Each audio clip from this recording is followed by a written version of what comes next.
Hello, this is Christina Barr. You're watching Black Tea News.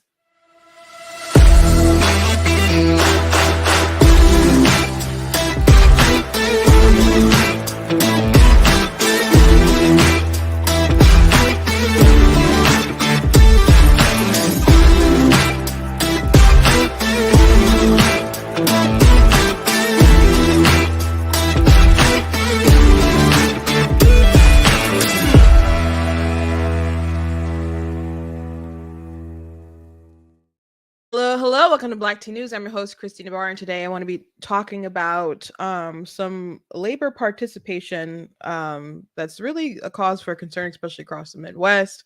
And some there's conversations about when the boomers, everybody really starts to, and I guess not just boomers, but the next generation after that. Once these people really start to retire, are there going to be people doing important sort of skill trade jobs?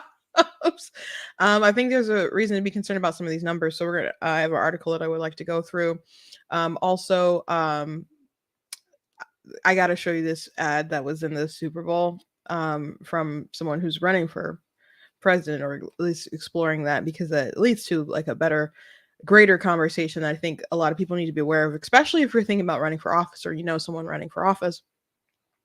Also, there's this video from TikTok that's making rounds of this young woman who's identifying as Mike, and she wanted her family to identify her as Mike. And her grandmother wrote her a letter, and I'm assuming the point of it all as posting is to trash on her grandma and get all sorts of accolades and support from folks on the internet. And I want to share my 2 cents because I've from the grandma's perspective, or just observe it. So anyway, we'll show that today. Before we jump into everything, I'm going to encourage you guys to go to blacktnews.com, check out different content on my website, different videos, articles, etc. If you like what I do here at the website, go to blacktnews.com/donate and support that kind of way. It costs a stream from my website, all that good stuff. If you'd like to help with that overhead, I encourage you guys to go ahead and give, whether it's a small gift or $10, $20. If you can give more, 50 more, God bless you. I very much appreciate it. I'm not at the time monetized on YouTube. I think on Facebook, the only thing you can do is send me some stars. And some people are like, I don't want to give Facebook my information. And I'm like, I understand. I don't even know, frankly, if when I can get monetized, when I can apply for it, if YouTube will even allow me to get monetized, especially since some of my bigger videos are transgender related. I just don't know how they'll feel about it when they really start poking around in my channel. So it might just be me and you for a minute. So if you would like to help with the overhead, like I said, I very much appreciate it. Otherwise, I think as for watching, that does really help. Subscribing, for tagging different people, for people who watch it live and comment, for people who watch it back. You guys are incredible. Please check out different merch that we have on the website. I have different merchandise you guys can get. Stuff that has to do with abortion.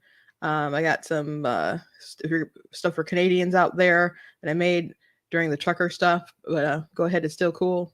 I put some design into that. So go ahead and pick up certain merch. We got the Make Crack Whack Again that I made when the stories were coming out about the crack pipes and the Biden administration. So lots of cool stuff you guys can get at the website. So go ahead and check that stuff out. Like the Constitution is a Glorious Liberty document with Frederick Douglass here, from a wonderful speech. What is the 4th of July to a Slave? A fabulous speech if you have not read it. So go ahead and check all that stuff out. And I guess we'll go ahead and start jumping into it. So I have I have been mentioning and talking, I guess I mention it just about every day here, but I do write books. One of my books, of course, God Is Blatantly Against Abortion, is available for pre-order. When you go to the website, it's like the splash page and stuff, the landing page. So it'll be very easy to find out more information if you go to blacktnews.com. But I do write other books, mostly fiction. And so I posted on YouTube and like a picture with me in all my books, and folks were like, oh my gosh, thank you for sharing. So if you are interested, you can just really search my name on Amazon and you can find my stuff pretty easy. Thank you to anyone who's going to go ahead and order. And trying to see my website there. So that's my actual book website with my books on it. So you guys can check me out there, or you can just find me on Amazon. And I have 15 published books right now. 14 of them are fiction, and I write for children's chapter books, young adult, new adult. I got stories about demon hunters and mermaids and werewolves and historical fiction, fantasy stuff. A lot of cool stuff that you guys can check out. I have a very fantastical imagination, I suppose you could say. Besides all the Jesus and the Wi-Fi, and I'm sorry, not Wi-Fi, sci-fi, just kind of I don't know, did stuff to my brain. So I put it on the pages, so you guys can go ahead and check it out. So let's go ahead and jump into stories of the day. I do not have a meme, but this video is funny enough. I don't think I laugh out loud, kind of funny, but I thought it was good enough to put in the meme sort of spot. So here we go. This was an ad that Perry Johnson from Michigan, he ran for governor in the primary. And so if you're not familiar with Michigan politics, we got pretty much wiped out in our election. But when it came to the primary season, we had a lot of people who were running. And we ended up with a primary with 5 people, but as far as people trying to get their name on the ballot, there are more. But the main contender that people were really excited about at first was the former police chief of Detroit, James Craig. And Perry Johnson jumped in the race with a lot of money and stuff. And so he, I guess, wanted to be that guy. And so a lot of people were for Perry, a lot of people were for Craig, a lot of people were for, you know, the other folks who were running. But Perry ended up getting taken out by a scheme or whatever of people who collected ballot signatures for him, and not enough of them were real. And there were obviously fake ballots, fake signatures, and enough that it had to be tossed out. And Craig got caught up in the same situation. So that was pretty incredible. There was talk that maybe he'd still run like independent or something, or try to do a sign campaign, I think he was going to fight it. Craig was thinking about doing like another sort of like, you know, sign your name or sign their name on the ballot. Which I didn't think was a good idea. Once the signature thing happened, I'm like, you just got to step aside and let everybody else run. But he did get caught up in that. So now he's eyeing the prize of a president. And Trump, first of all, if there's too many people who are in this primary anyway, I think Trump's got an easy victory. There's a lot of people who don't want to jump in because Trump has so much loyalty around anyway, but it seems like it's going to be a lot of people are going to shoot their shot. And there's a lot of people with more name ID and political background and stuff that will shoot their shot than him. So let's just watch the video and we'll go from there. Let's watch his video. So this is a Super Bowl ad. So he paid 6 figures for this ad to go around in Iowa, because that's where everything kicks off, in Iowa, to get the momentum for the rest of the races. So this is the ad. Senator Schumer, what are you doing about the bloated cost of government? Got any pie? Our fat, bloated government is choking us with inflation. Milk, eggs, heat, unaffordable. Just pay the government more. That's not the solution. That's the problem. We know bestest. Bester. More besterest. I'm Perry Johnson. I've written a book called 2 Cents to Save America. If Washington cuts the budget just 2% a year, problem solved. Perry Johnson brought quality controls to Detroit that saved the American automobile industry. Next, he'll save America. Yes, I want the whole pie. Get 2 books. Send one to Schumer. I'm serious. This isn't rocket science. We can afford to live again. Order Perry Johnson's 2 Cents to Save America today. I'm Perry Johnson. I approve this message. Trustworthiness, respect. Yeah. By the way, the Adam Schiff in the background was so I mean, they bloated them all, obviously, but he kind of looked like I had to do a double take. I'm like, why is a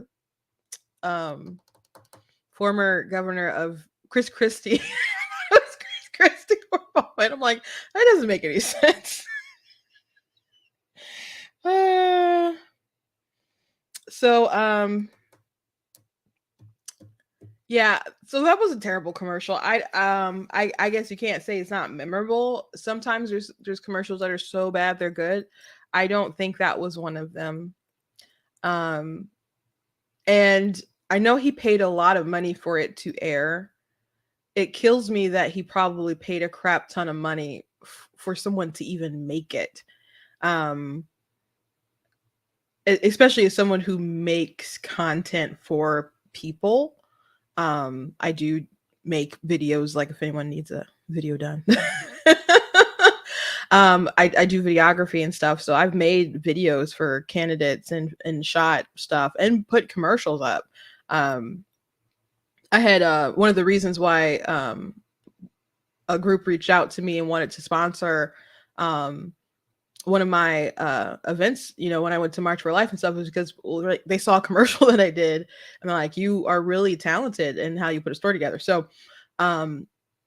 yeah, it was corny, not in a I don't know why that would get the people of Iowa to really be interested in someone other than Trump or DeSantis or a lot of these other big names that are coming out. I think Nikki Haley, she has a big announcement that is supposed to be, I think, tomorrow, which I'm assuming is going to be her announcing her run. You know, I think she'll stay in it for a minute. I don't think she'll last. I don't think she has a real shot.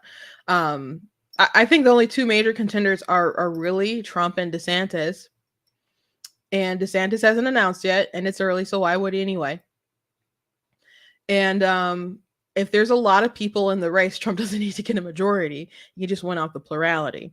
So the more people who want to, if people don't want it to be Trump, they would coalesce around, all come together around a particular person. But as far as this goes, a lot of people will run for offices and races for, I don't know, to promote something, to get money. But in this case, he already has money. So I don't know what it is other than ego. But as far as people working with him, to people will get consultants, or people will get different folks who will convince you that you can do it, to ride along and pad their pockets and stuff a bit. I don't know what all conversations have been going on.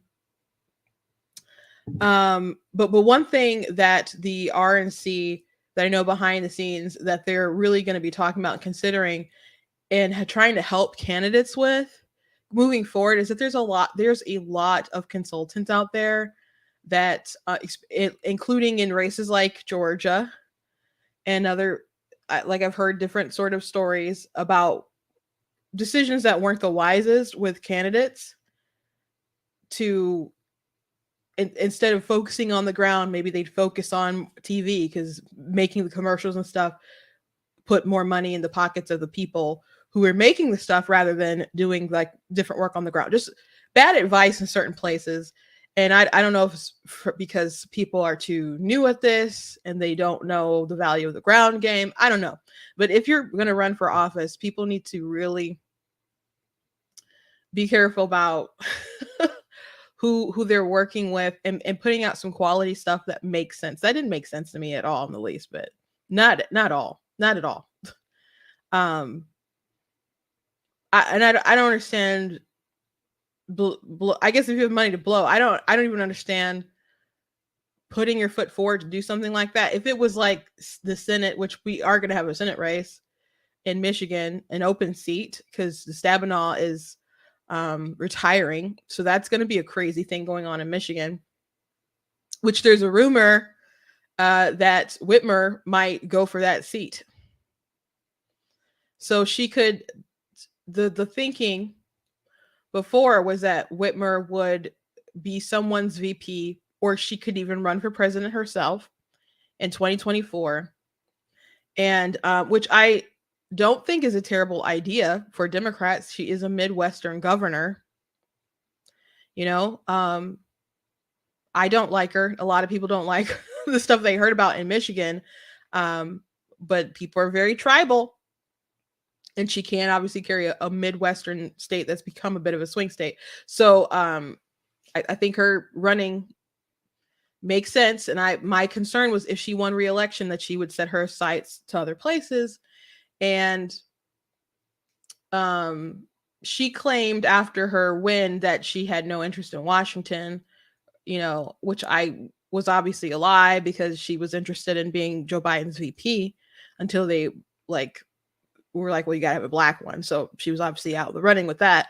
So if Biden is not their guy and that becomes a very open primary, I think there's a chance that she could run for president, or maybe she could try to be someone's vice president. I don't know if she necessarily has to do that, because they don't have a good base anyway, good field. She's probably one of their better people to run. I would never vote for her, but she's probably one of the better ones on their bench. But if she runs for Senate, that's probably a much safer seat for her to win, if that's the route she wants to go. So Michigan, we're gonna have a very hard time. I don't know. Perry could be like putting his feelers out there and then transition into trying to run in the Senate race. But I don't understand the spending all the money for the Iowa presidential thing. That boggles my mind. And he's a nice guy from what I know. I mean, I don't know him too terribly well. But I've met him, but make better stuff than this is my advice. And again, sometimes you make stuff and it's so bad that it's good. That was just bad. It was just bad. And I think it's always concerning when someone puts out something that's really bad, and people can't tell that it is. So, like, the quality wasn't bad, but the content was bad. Anyway, just wanted to share. Okay, let's move on. So speaking of the Midwest, there's not a lot of people who are going out and working today. And I'm sure people have noticed when you go out to different places, even restaurants and etc., you know, different stores, there's not a lot of people working. Now, people have learned how to kind of get over it, like working with smaller staffs, like restaurants or stores rather will learn to work with smaller staff. They'll shorten their hours, you know, because they're making less sales anyway. And so, you know, so they can do less payroll with people to shorten the hours. Our local mall, they do not have hours like they had in the past. So people are compensating, but there are other jobs like important, like not that all jobs aren't important to a degree, but like trade sort of jobs that are not really getting enough attention. And when a lot more people retire, I think we're going to be in a big problem. So 40% of males aged 30 to 60 in the Midwest are not working. In Illinois, labor participation for working age males has dropped to 64.3%. In Indiana, 63.2%. Michigan, 59.9%. And if someone asks, how are they paying their bills? I don't know. Maybe some people are just doing DoorDash or something to the side hustle. I don't know. I'm going to read this article from Crain's Chicago Business. This is commentary. Fall of labor force participation across Midwest is a cause for concern. Over the last 2 decades, the Midwest recovered from a dramatic downfall in the manufacturing. It turned over a new leaf by diversifying its economy, supporting entrepreneurship, creating a culture of shared workspaces, attracting new investments, and opening gluten-free, vegan, and eco-friendly contemporary casual restaurants and cafes to keep their millennials and Gen Zers after graduation. Behind new bakeries, contemporary fitness centers, and Tesla stores, there is an army of managers and CEOs who are kept up at night by one of the most important questions for current businesses: where to find workers. Population trends and changes in the country's demographics have been blamed for the decline of the current labor force, including those who are working or actively seeking jobs. The number of people outside of the labor force is at an all-time high and growing at an increasing rate. Those outside of the labor force include retired, ill, and disabled, those who are in school, and those who are not actively looking for a job, even a part-time one. In Illinois, the percentage of those who are in the labor force dropped from its 5-decade-long peak at 70% in 2000 to 64.3% in December 2022. In Michigan, from 68.8 to 59.9. Indiana entered its fall in 1995 with 70.9, coming down to 63.2 at the end of 2022. This profound fall started with the retirement of baby boomers and was only sped up by the Great Recession, giving it a final accord in 2020 to 2021 when 2.6 million more than predicted retirees exited the U.S. workforce prompted by the pandemic. And if you could retire, I mean, I guess if you're retiring age, why wouldn't you? How they were, closing businesses, making people not work anyway, and people didn't know what they're going to do about their jobs. Some people were kind of forced out. Get my sister. Well, my sister's not retiring age, but the job that she had, they gave her an ultimatum basically. So it was a terrible time. These two waves of retirement happened in quick succession and interrupted the traditional trend of skill passing, where new hires worked alongside experienced workers. The demand for skill grew, favoring higher wages paid to those who have more than just a high school diploma. Surprisingly, the participation in the labor force of men ages 30 to 60 decreased over the decades, while women in the same age range were increasingly entering the labor market up to the pandemic year. Compared to 1970 in Michigan, Illinois, the labor force participation for prime age men dropped by 11.1% for those bringing home a check from an employer, and by 8.4% among those self-employed. In these two states, among prime age men, the biggest drop happened for those having less than high school education, from 91.5% to 64.8%. Wow. However, this group is relatively small. The most promising workforce pipeline is a group of prime age men with high school diplomas and some college. And the same two states together, this group's participation in the labor force dropped by 15% among those with a high school education, and by more than 8% among those who have some college. These two groups constitute more than 1/3 of the prime age men and can help fill current job vacancies. However, a part of this group is in school and aiming to enter the job market after graduation. Unfortunately, some research suggests that many in this group do not appear to be engaged in constructive activities and are watching more television and playing more video games. That is probably super true. Probably super true. Or if they're not playing the video games, they're complaining about people playing the video games because it's Harry Potter. Many men of the prime age group were growing up during the manufacturing collapse in the Midwest, and quite a few of them were raised in pockets of poverty. In 2016, the non-employment rate for men ages 25 to 54 was over 35% in Flint, Michigan, but 5% in Alexandria, Virginia. Encouraging them to work through employment subsidies, investing in education, and other smart place-based policies could be the answer to the sleepless nights of business managers and to promise the growing back of the Midwest. So yeah, my sisters would always complain when they were working in managers and stuff, and they'd say these young people just do not want to work. And throughout the pandemic, people were, I think, purposely conditioned to also not work. People would stay home, got paid more to stay home than to go to work. And so people had to raise their prices to try to get people to go back to work. And even when people would go back to work, they still wanted some benefits. So maybe they'd only work a certain amount of hours.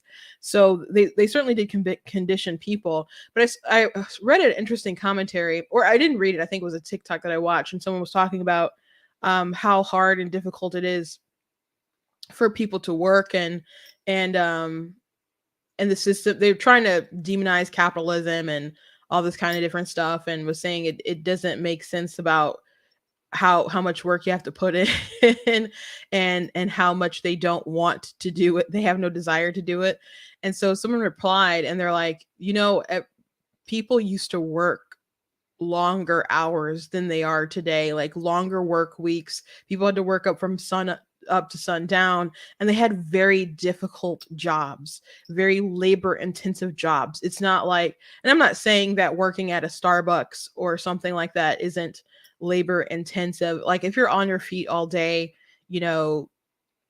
dealing with customers, that where you're down for sure, especially if you've got difficult ones. That stuff can really weigh on you. I don't think it's like the same as working at a coal mine or something, but there are pros and cons of, different sorts of jobs. Like when I worked at Target and I had to do unload the truck, it sucked coming in early and having to do that because we come in at 4 a.m. and unload the trucks and everything and stock the shelves. But I did enjoy not dealing with customers. So there's always pros and cons, but it was physically difficult, but you do get used to it, like it was very hard when you first started out, and then you become used to it now, and it can weigh you down. But I mean, there are people who were doing that job for a very long time, for years, who were older, who could move very fast, and we're moving faster than a lot of the younger people. But I think that has to go back to work ethic and just know how to do the job a bit more efficiently. So I'm not trying to make the case that there isn't hard work out here, or what your job that you do isn't stressful in some kind of regard, but we used to have far more labor intensive jobs, because we have a lot of advancements that we have today that make life and jobs easier than they were in the past. Like think about how machinery and fossil fuels and technology has made farming a lot easier than it was in the past, and how many more people you would have needed to get jobs done versus what you can do, with your big tractors and what other equipment that you have nowadays. So we're living in a lot easier time as far as labor and what we put into work, and that we don't have to work as many hours, and we have things that we can enjoy that are instantaneous compared to all the time that someone might have to your mom might have been home cooking, preparing dinner all day long, preparing meals for the family, versus you order a box of food from the internet or something, and it comes to you and everything's like meal prepped and planned and the exact right ingredients. Not everybody does that. There's plenty of people who say they cook from home cooking meal, and but they're still like using the yellow box of macaroni or something. So our lives are a lot easier and convenient than in the past. But I think the big difference today that they pointed out was that people don't have the same meaning that they used to in the past. Like someone who would get a job early in life and work very hard, but they got married young, so they had a wife, and they started families young, so they had kids, and they had this obligation, they had this duty. And I don't say obligation and duty as a burden, like it can be a burden, but it's to voluntarily take on the burden and responsibility of other people who you love and care for. That's a good amount of responsibility, but it brings meaning to your life. But we have all these people who aren't getting married, or they'll get married very late, or they'll have kids very late, and they don't have the same sort of structure driving them. It's all about their feelings and their thoughts and their dreams and their accomplishments, which, everybody's entitled to that stuff. I'm not trying to down anyone out there kind of trying to catch their bag in their single life, but it's different when you have a focus on yourself and your desires versus when you're working towards something for other people. And when you're at a job that you hate, you have a lot more liberties to say, I'm going to quit here. You can't do that when you have to provide for family. You have to think about what to keep that job for them, and you press through stuff. So there's liberty in that sense, but there's also, I'm here, I hate this. Do I have to take, so everything that you do that's not giving you sort of instant gratification, that sadness can also like really multiply. So we just don't have the same things that are driving us today and inspiring us and giving us meaning than people in the past. So I think that's something to also really look at. We're not living in an age where people are happier. The CDC had put out some numbers recently, and it's not looking good for the mental health of people today. We just don't have that meaning. And we are just really taught like your truth, live your best life, etc. But what if you aren't good enough as far as you building your best life? What if it's relationships that really help you to find that meaning? Ben Shapiro, he has a really good monologue about having, no one's going to care when you're on your deathbed how many more billable hours you could have clocked in. And he says that you can really tell how your roles and your relationships with other people are the most important sort of central thing. He's like, go to a graveyard and look at what it says on the tombstones. They'll say beloved husband, beloved wife, beloved daughter, beloved sister or something, beloved uncle. Like your relations to other people is what's going to carry on and be important at the end of the day. Your job, you're very replaceable. You're on a football team, someone like you're in today, you're out tomorrow. You're an actress, you're the hot stuff today. A couple years later, you're saggy boobs, whatever, and you're out. They don't have the same kind of love for you. It's a very fickle industry, all this stuff. So you're an assembly line worker, they can find someone to fill your spot. But you'll always be someone's mom, someone's dad, you'll always be that blood. You'll always have those relationships. So so many people are trying to get away from this liberation of self-gratification, but it's not helping people to actually have a more meaningful sort of world. So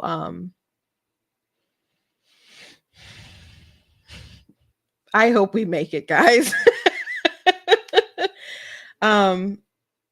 People are just so sad today. I was reading Abigail Schreier's books, and she was just running through her book Irreversible Damage, and she was talking about how depressed women are today, especially young girls, especially like on the internet when they can look at something.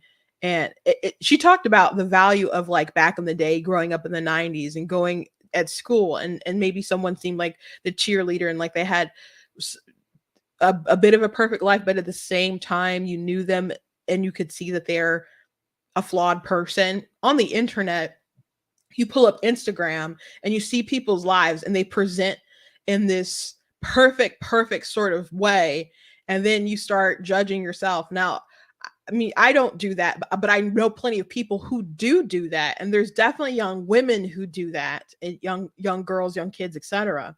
So and she talked about how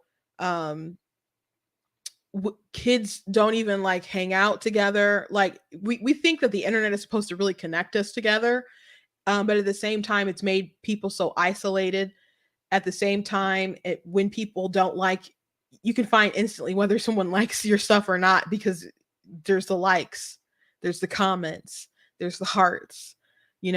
People give you this, send you the stars or the super chats or whatever. You can tell like whether people are receiving you. And there's so many people who do things for reactions rather than authentically being their self. And it really creates a lonely environment for a lot of people. Who There's so many people who post stuff on the internet, say stuff on the internet, go through their trials and tribulations on the internet, who probably should not be doing that. Not probably. There's a ton of people who express too much, who are doing too much for gratification, and they get lost. And there aren't even like young girls like going to the mall, hanging out with friends. Like their life is on the internet, and it's all fabricated and all lonely, and it's just adding to the depression and the I don't want to say that word because I don't want to get dinged, but like people considering unaliving themselves. There's a great mental health crisis in our generation today, and it's just going to continue to get worse. And as people don't find drive and they don't have meaning, there's going to be more people who are open to anti-capitalist sort of societies because they don't want to trade value for value. They just want to be taken care of, and they'll trade their liberties for safety and comfort, and then end up with none. So we got to do something to inject life and meaning back into our societies.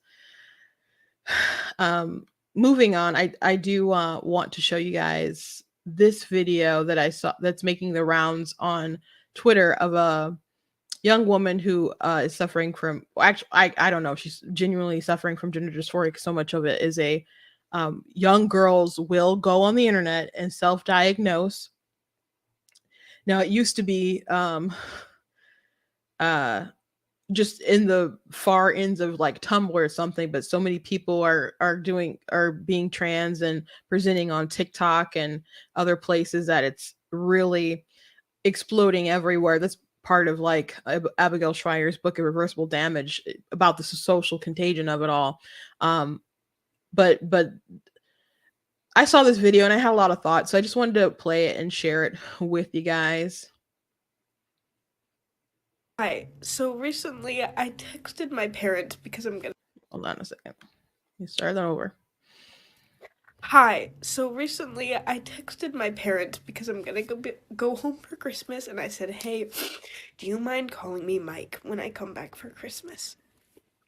And then when I got home today, I got this letter from my grandma, and it is addressed to Miss Old Name. Not actually, but you know, I don't want to say my real name on the internet. So a lot of people are noting that she said she didn't want to say her real name. So she does acknowledge that that Mike is not her actual name. Even though Mike, the idea of like these new identities is that she was always Mike. She was always a boy, and she's just embracing her true self. But so a lot of people were just pointing that. So I just wanted to interject. Dearest dead name.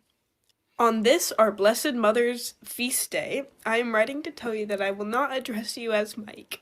My decision is probably not a surprise to you. Others may comply with your request. My anguish in your chosen name and what that means has to do with your eternal soul. Know that I love you more than words could ever possibly convey to you. No matter how you decide to identify yourself does not change my deep love for you, honey. Because of my concerns for your soul and your mental health, I am spending more time with Jesus in adoration. My cousin's last names are doing the same for you. Then she lists my 5 cousins that are below the age of 10 who are apparently offering up special personal sacrifices for me, who I didn't tell that I wanted to go by Mike. I didn't want to. I haven't talked with your godmother and her family, but I'm sure they would do the same for you. Do you know how much you are cherished and loved? It would be a joy to see you and be with you during the coming Christmas, a celebration of our Lord's birth. So this poor girl who is I would say loved by her grandma. So at times when she was reading about her grandmother loving her, she said it in a bit of a sarcastic tone, though she is crying. That's how it at least came off to me. Maybe you heard it a little differently. So this is an example of something that I would not put on the internet, or I would suggest not going on the internet. But if her idea, which was to dunk her grandmother, and as I don't know, a religious bigot who won't understand, and to get affirmation and praise from other people, I'm like, I would assume that that's the goal there. And someone had posted this on Twitter, so I didn't see it on TikTok, so I didn't see the comments on there, but there are comments in support of her on Twitter, and comments of bashing her grandmother on Twitter, but also people pointing out that her grandmother does love her. And this reminded me of an article that I read some time ago, and I did read it on the show. But there was a woman who her daughter had transitioned, and her daughter wanted her to use a new name. And the mother talked about how painful it was to do that, because the name that we're talking about, the name that she gave her, the name that she has all these memories associated with, the names that she used when she, sang to her, the name that, she used when she soothed her, when she said her name affectionately, like this other new name that's not who she has built a life with all that time. And she talked about hearing her daughter's voice transform into the voice of a stranger because of the hormones. And it was a really good, heartfelt article. And I could read the anguish and feel the anguish from the mother off the pages. And I hadn't really thought about how deeply that would hurt an individual like that. The mothers, the people who they're losing, who they're saying they technically never were. But there were people who were very angry about the article and about the mother. And I went back and forth with some people, and they were accusing the mother of not really loving her daughter, well, who they said was a son. And they were saying that her love was conditional, so it wasn't really true love. And I'm like, no, she wouldn't be so heartbroken if she didn't genuinely love her daughter. Like, if she didn't really love her, and if it was conditional, I'd be like, okay, you're a man, like we disagree, I'm just gonna cut you off, and not think of you another day. Like, if there wasn't love, it would be easier for her to move on. But it's something that's really, really scarred her. And so her daughter decided that, she was gonna separate from her mother.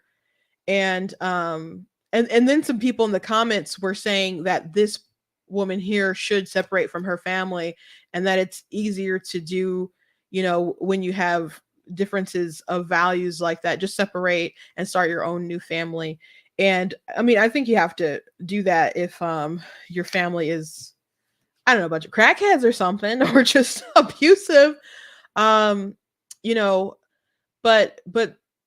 another thing in Abigail Schreier's book, she talked about how these young women who didn't have any sort of signs of gender dysphoria or comfort throughout their life, and they end up being radicalized by, I don't know, the internet. They have different sort of anxiety issues that they'll have in college, and then they'll be like, oh, maybe this is why, and they'll self-diagnose, and they'll find people who affirm them. And anyway, if you don't end up affirming them, they'll kind of be like, well, we need to separate. And it's kind of cultish how they'll need to have the clean break from everyone else who won't affirm their new sense of identity. So I think that's terrible for us. I think her grandmother genuinely loves her.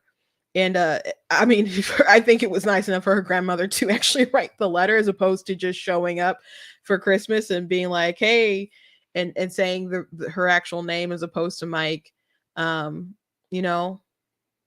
think it was not nice enough that she was honest to say it up front, and to reject that. And people who aren't religious, who can't understand, are just like, why can't you just comply? Penn Jillette is an atheist, and he has such a great statement about proselytizing the gospel and stuff. And he said, if you're not gonna like reach out and make your case, then basically, what are you worth? He's like, if you believe that someone is going to suffer for all of eternity, like you genuinely believe this, how much do you have to hate someone to stay silent? If that's what you genuinely believe. And he said, if I knew 100% that a truck was barreling down and going to hit you and you wouldn't listen, he's like, at some point of time, I'm going to ram you over and knock you out of the way.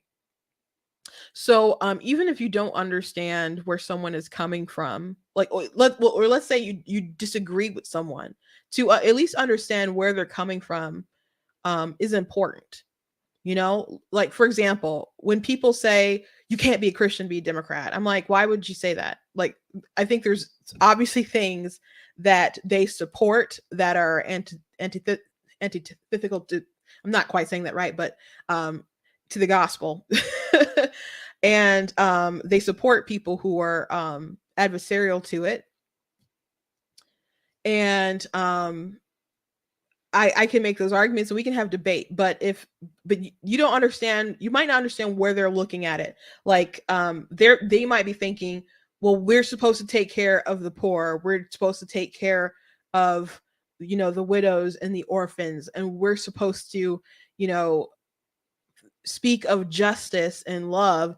And so their idea of doing that is having the government, you know, be able to take care of those needy and the poor, etc. So they don't mind having higher taxes and having these beefed up social programs, and they want to protect those things because they're thinking about how they can protect the individual through all of these government programs. Now, my response to that would be, it's not kind or charitable to take other people's money and to disperse it to other people's folks. So as a Christian, your responsibility to other people is your responsibility. It is not like the government can have responsibilities to do that, but to believe as a Christian that it is more Christian to take people's money and to give it to someone else and redistribute, etc. That's not a Christian position. You being charitable yourself. You know, the government's not getting into heaven or hell. And if they were, I don't think they're going to make it, you know, but as far as what you do and how you support other people, that is on you. So you're not a good person because you voted for AOC to tax, you know, to eat the rich. That doesn't make you a good Christian. You know, but you taking it upon yourself to love your neighbor, that is actually what you're supposed to do. Like Rand Paul, he is against universal health care, and he's like, you don't have a right to a doctor's labor. He's like, I'm a medical professional, you don't have the right to my labor. That is slavery. If you expect that you can just, you know, get something out of someone like that. And he said, but he believes that it is his Christian duty to help people, and he's done that and provided for services for people for free or different eye exams, etc., for people, because he does believe that it is his Christian duty to help other people in need. So just because he doesn't believe in government overreach enforcing what they see as compassion doesn't mean that he's not personally compassionate. So I think they're dead wrong in their approach, but I understand that in their own sense, they think that it's compassionate.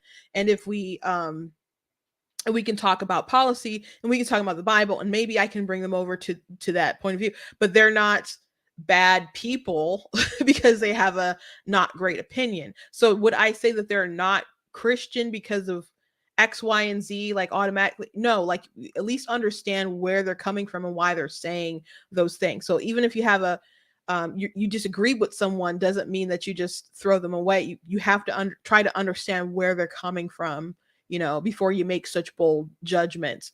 So to round that back to this point, someone may be watching, you know, this scenario and saying the grandmother is so mean. No, the grandma legitimately is concerned about her life in the next.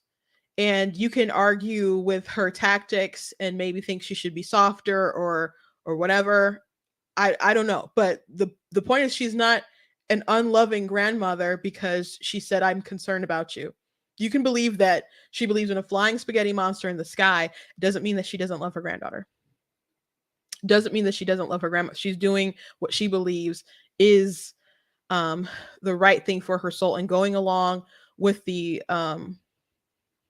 facade of her being Mike, she doesn't deem would be a good Christian thing to do, wouldn't be good for her soul going and her final destination. But also, from the grandmother's perspective, for her to embrace a lie would also be immoral as well.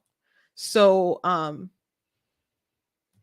I don't think crying on the internet reading this letter is to dunk on grandmother, to get people to dunk on grandmother and to inspire sympathy, is in my opinion really working. Like, she probably got the kind of affirmation that she wanted from TikTok, from her algorithm, I bet.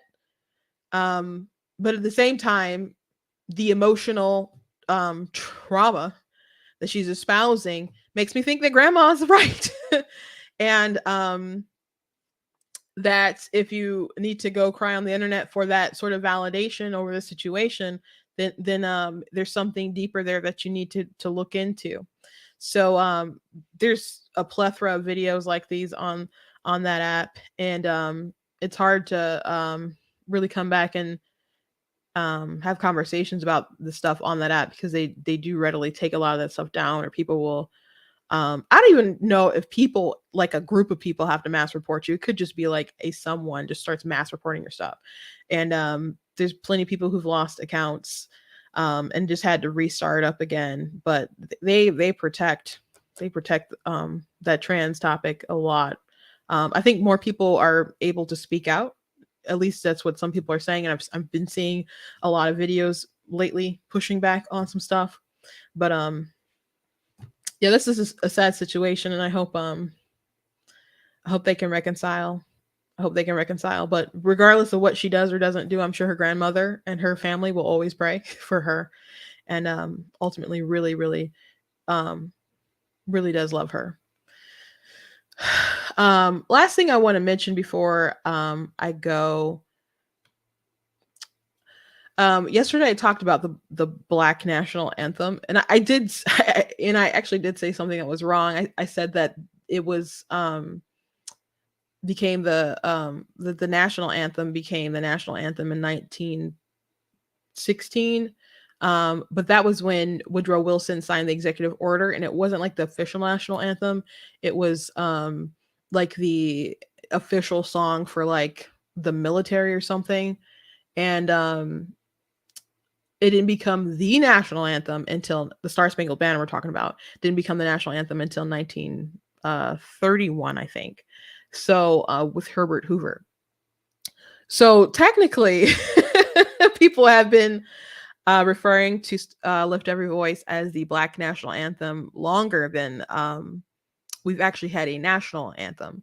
So yesterday, we talked about this for a long time. Like I said, I've been singing this song my whole life.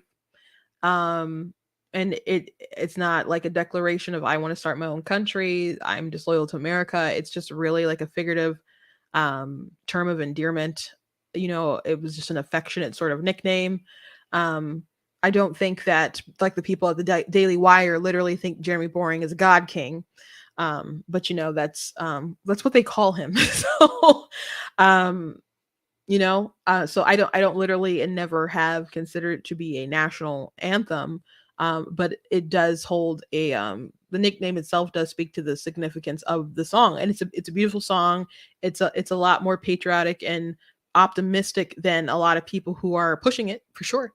But I wish that was like the focus that we had on it right now, rather than I've seen, a lot more conservative commentary on the subject since yesterday.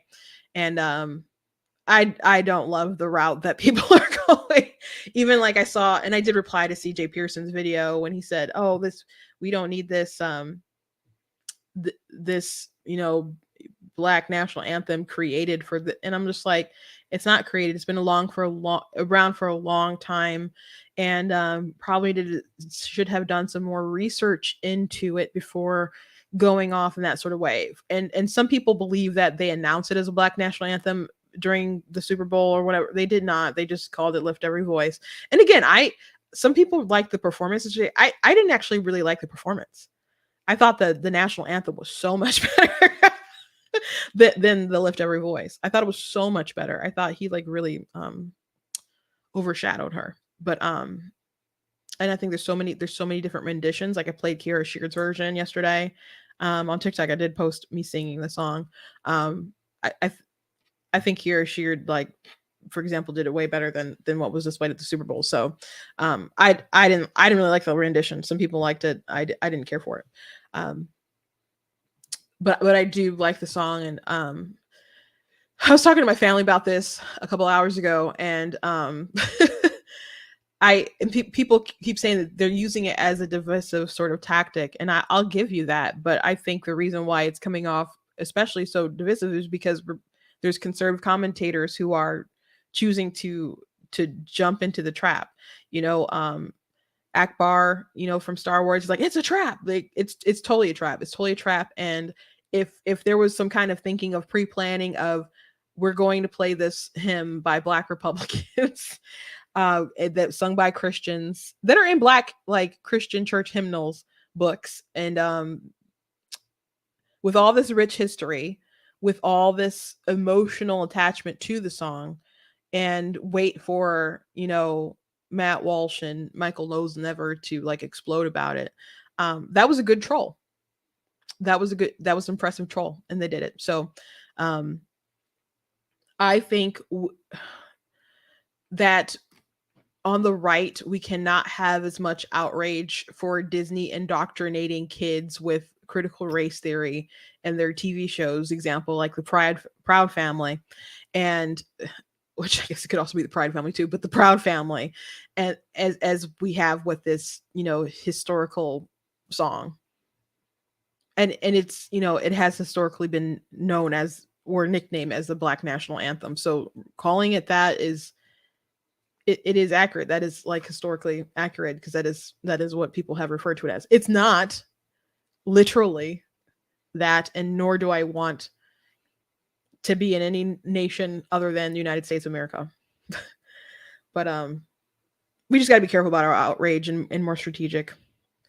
And I do have my video from yesterday if you're curious, if you did not watch it, and I think I'm going to pin some thoughts regarding it and put it out there, so we don't get I don't know, blazed in an X sort of situation like this. Like I think this is fundamentally different than like that Proud Family doing the CRT stuff, or other sort of outrage that we talk about. But I think it's kind of funny, not in a ha-ha sort of way, that last week people were outraged about Sam Smith and his demon dance, and this week people are outraged over a hymn. So I think it was probably a good troll. Anyway, thank you guys for watching. Please go blacktnews.com, check out different content on my website, different articles, videos, etc. Please go to the store, check out different merch that we have at the store. I saw some people in the comments really like the Canada stuff. I'll show it again. Yeah, thank you. I did design all this stuff myself. So go ahead and check out different merch at the store. If you like what I do, please consider leaving a donation at blacktnews.com/donate. It does cost a stream, run my website, all that good stuff. So if you would like to participate and keep going, keep growing, God bless you. Also check out some of my books. I do have a historical fiction fantasy book that takes place during the Civil War era. Very quickly, it's about a slave named Charlotte. When she was a young girl, she was purchased by a woman named Lady Cohen, and she thought, her job was just like to mind the house and take care of the master's son, etc. But as she got older, she realized that they actually selected her because she has a special ability. So it's a story about a young woman who went from a slave to being like a revolutionary sort of hero, or leader, I guess I'll say, rather than that. And the second book has some really cool stuff like the draft riots. Like, it's a historical fiction fantasy, so I'm not saying it's the most accurate thing ever, but there's some really cool bits of history in there. And some people who've read it left reviews like, oh my gosh, while I was reading it, I actually was looking up stuff to see if this was true. This was true. This was true. And so, which I thought was really cool, because when I watch things that are historical at all, that's what I do. Like I'm watching, if I'm watching a movie, I'm like Googling stuff at the same time. If there's any, like, if it's based on a true story, or if it's something that's like a period piece, I'm, not just like zoning into it. I'm watching, but I'm also trying to learn look at the real versus the fake. But and learn, and I like to learn more about history. So yeah, go ahead and check out that book and other books that I have. I'll show you guys a picture with all my 15 that are published, but I have my 16th one coming out very soon. My book, of course, God is Blatantly Against Abortion, is available for pre-order on Kindle. By the way, my youngest sister did the art for this. She drew the hand of God reaching out to the baby. And so she did an amazing job with that. So I just wanted to give her a shout out. She's a very talented artist. And if you're out there and you she does text portraits, she does oil paintings, she does watercolors, she does digital art, she also does painting classes. She just recently went to Rochester Christian College and did a painting class. I think 20 is like the max that she usually does. And she'll do like a 2-hour class and she'll show them how to paint something. There was a Republican group that's local that had her come to their group and paint. So that's something else that she does as well. So if you're interested, if you're on Facebook, she's like one of the few people that the Black Teen News is following. Let me see if I have her website up here somewhere. I do not, but it's Tina's Text Portraits. If you search Tina's Text Portraits, you'll find her. So anyway, thank you guys for watching, and I will see you next time.